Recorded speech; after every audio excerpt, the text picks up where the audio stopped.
Okay, as the title says, everyone, this is my opinions on the best build in the division and my thoughts. And the reason I said yeah, right is I have a pretty negative view on a lot of these supposed best builds.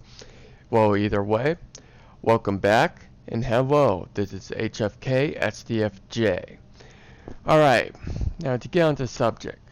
I've been seeing lately that a lot of people are saying the best build is you forgo electronics and go DPS and stamina. Basically firearms being DPS. You make firearms your primary. Okay, I will recognize that for PvP purposes, basically playing against other players, killing rogues, going rogue. It's an ideal build. But I tend to see most of these builds, I see too many people are neglecting the benefits of electronics. As you are seeing here with my character, this is a very well balanced character. Most people consider 60 plus K, like 60k plus health, tanky. My weakest gun, which is a sniper rifle, bolt action, it's just under 90k. My pistol's doing over, you saw it. You'll see it. Like, these are good stats. And the reason I have such high skill power is I have some mods that give me more skill power and other things. With this build, I have 151 scavenging. This is a well-rounded build. And a lot of what these people do who go stamina firearms, they barely break they're generating around 1,000 electronics, okay? I'm over double that. I'm basically 2.5 times more when you convert it to skill power. Now there's a couple reasons I say this. One, although it's not drastic, especially compared to your signature, signatures get fewer benefits from this. Your skills cooldown become lower. And as you are going to see in this gameplay, I showed you my basic build, and I'm going to show you fighting me on hard against level 30s. So you'll see how, granted, I'm playing smart. I'm alone. That's how you should be playing, no matter what. As I said, your skill power affects your cooldown to a certain degree. But what it does even more so is determine the effectiveness of your skills. Take Sticky Bomb and Seeker Might. It affects their damage output exactly. And then like take ones like Pulse. It affects its effects aren't as visible, but when like say the Tactical Pulse, especially the crit damage and crit chance improvements go up accordingly. Your healing abilities, like First Aid. I can use First Aid to, most people, if you're under 1,000, you only get one bar. Basically, whatever bar your health is at, it will go. Mine will either go to the next bar or do a full one, depending on which one I'm using. With the one I've been using lately, I generally get a full health and immediately get overhealed too. So, when you take in things like that, you start to notice a few things, especially when you take into account your armor rating only affects weapon damage. My armor rating negates about half of all incoming weapon damage. Now, I know there are builds that can get 200k DPS, but when you take in my armor, that basically only becomes 100. But to begin with, your weapons are already doing decreased damage against players. So you're not doing that full amount to begin with. Same thing with your skills. You're actually doing more damage against the AIs. A friend has done the math, and we can confirm it. But the thing is, word here is that Rhodes is a bit of I'm reducing that. He's got the skills we need, but he's a little that amount. So you're technically needing more ammo. paranoid jackass. But that armor does not negate your skill power and your skills capabilities. Now let's take Seeker Mine for example. One of my favorite skills. The only reason I do not actively use it in the Dark Zone is its friendly fire aspect. I tend to go rogue with it. But this ability is so beautiful. I love its airburst mod, which you basically just saw. That airburst mod is powerful. First off, you're more than likely going to cause burn effect. Any enemy that goes in has a good chance of catching on fire. And your skill power can increase those chances too, drastically, and affect its damage. But what the airburst mod does, it still has a chance to cause bleed damage. Granted, the Sticky Bomb's BFB mod has a better damage capabilities and will cause bleed, but it doesn't do burn. So you get these weird situations. But alright, like both of those. If you get a full team using, if you have a full team using the Sticky Bomb with, no, even half a team, 2 people using Sticky Bomb that have that's over 20k skill power, and they're using the BFB mod, and they have the electronics mastery, where they have bought everything in the the security wing. No, not security, tech wing. My mistake. Where they have the mastery of the Sticky Bomb. More than likely, they will kill if they target the same player, that player's dead. Outright. I have a friend who has a crit build that's designed around creating crit chances and increasing crit damage alone. He barely has 1,000 deep firearms. His stand-em up barely hits, his health is at about 35k. Okay? Take this into account. He is killing players left. The only thing that's keeping him from killing players left and right is his squishy health. But the fact is, his DPS is still very high because of the crit damage. It's not properly portrayed because he's using tactical pulse. And this brings up my main reason of why the best build is based off of your situation.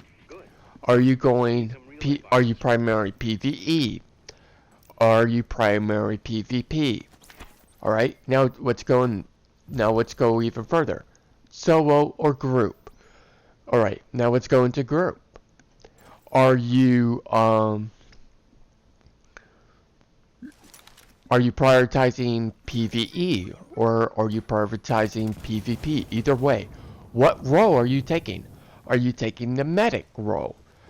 Are you prioritizing support such as providing smart cover, mobile cover, and various other ones such as the pulse? Or are you a combat specialist where your main priority is dealing damage? And with that one, are you going skill wise or are you going pure firearms? these start creating certain areas.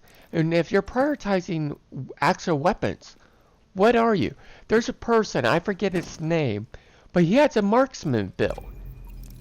And to make it effective, due to you're playing in a group, you're squishy as hell with it. He wants you going firearms and electronics because you want to increase those damage capabilities for your marksman rifles and everything. This becomes a major issue.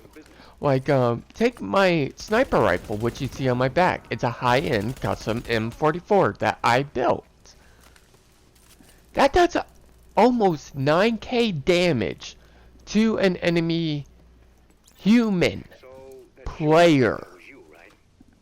Almost 9k, people, in one shot. When its actual damage, bullet damage, is over 40k. It's 40k something. I'm doing about a quarter of its actual damage when you take into the inherent player damage reduction and then their armor. When you take into that account, and that wasn't even a headshot, people. Against AIs, with my previous, with the way this character is set up, my headshots, non-crit, tend to be in the 100k mark, depending on how things are going. Like, what other bonuses? A crit headshot can approach or even go above 400. And, I subscribe to Dido, and, my name is Bife on YouTube. I believe it was Dido. He has a friend who can do 1,000,000 deep damage shots with his sniper rifle. When you start looking at what the sniper rifles can do per round, you can't get that by doing a stamina firearms build. There's no way to properly build that. So, you want to increase your sniper rifle damage. You have to sacrifice something. And that's going to be stamina. So, I don't entirely like people going, oh, this is the best build and everything. No. This is not the best build. This is more of a rant video, granted.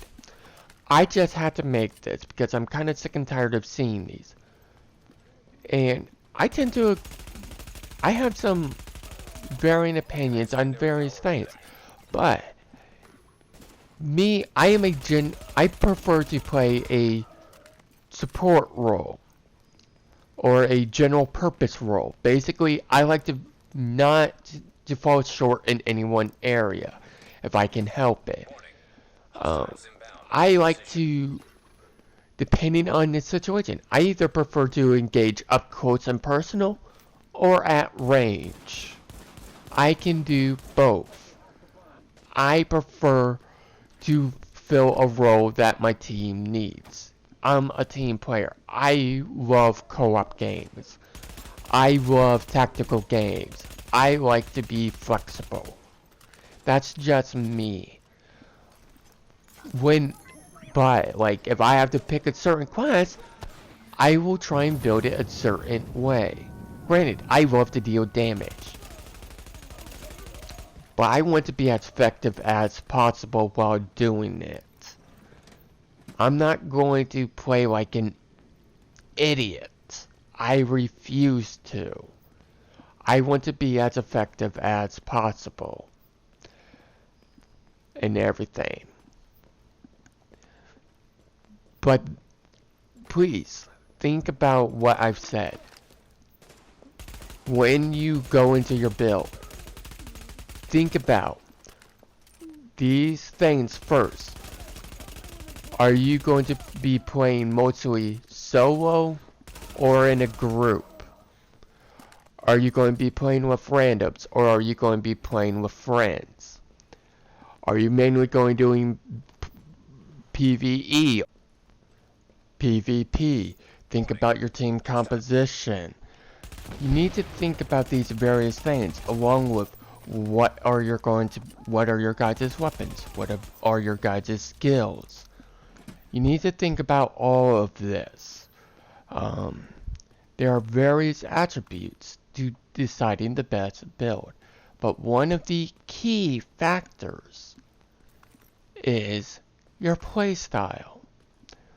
I have a few friends who prefer to get up close and personal and refuse to engage at long range in any shooting game, while there are others who only use sniper rifles. That's just them. I know these type of people. So, you need to think about these things.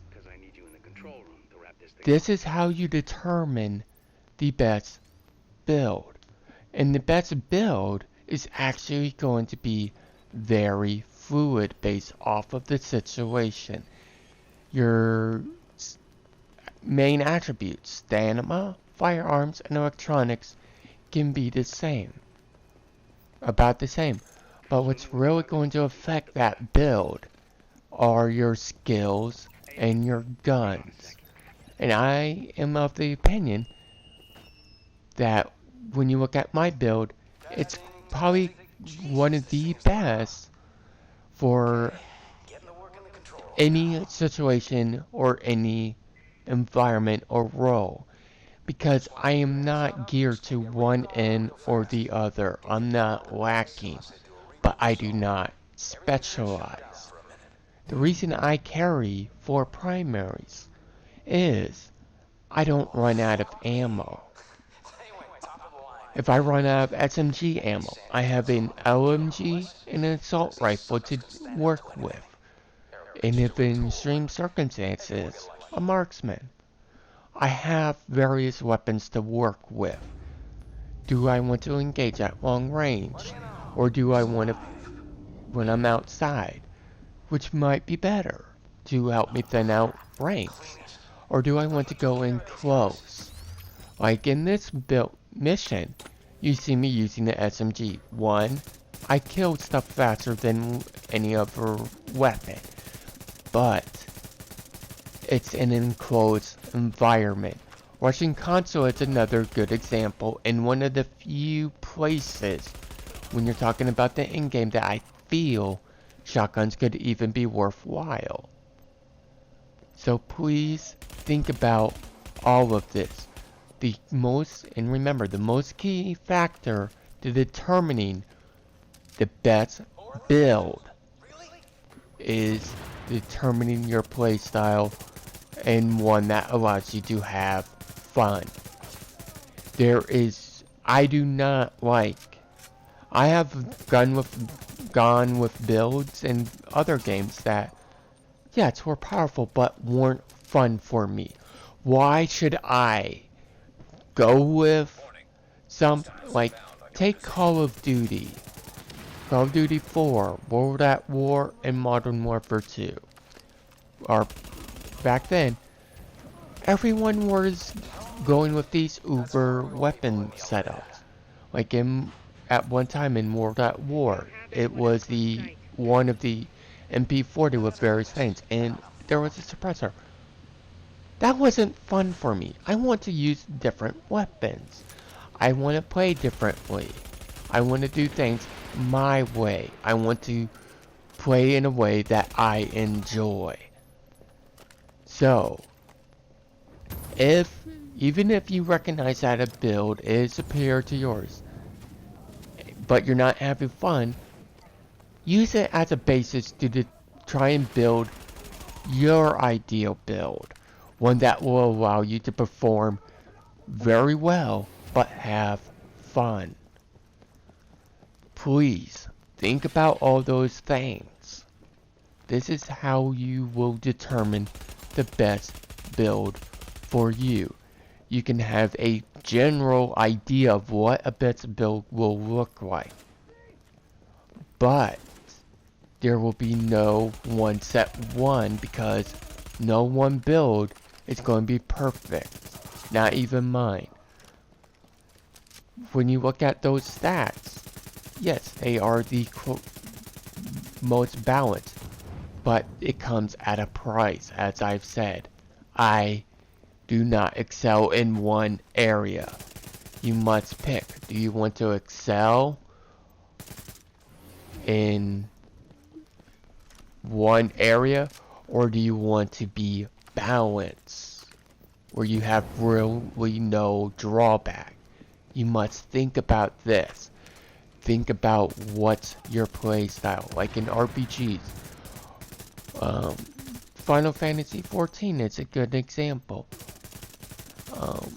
A Realm Reborn, the one I've played. There were various skills to choose from. Which ones made me happy? What were the skills I wanted for my character? What was my playstyle I wanted? What was the character that would make me the happiest? The one I would have the most fun. And I found it. Because I didn't really base it off of what other people were saying. And go solely with them without taking in consideration what I want. Or my opinion. So, remember. We all play differently. We all have different opinions. We must take this into consideration. And I will leave this at this. This has been a long video and a fucking rant. So I will talk to you all later. You can't help me with that, so might as well get your ass topside. I'll follow you when I'm done. And that's all she wrote.